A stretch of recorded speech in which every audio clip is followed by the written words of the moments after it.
Morning guys, may tanggap ulit tayo ng isang rip. Ayan, pinagawa na lang ito sa iba. Subalit, hindi din ayos. Pero chinik ko na ito kagabi.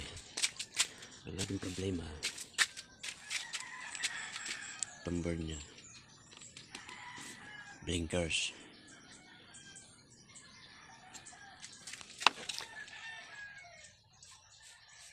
Tapos yung supply niya dito, hindi normal.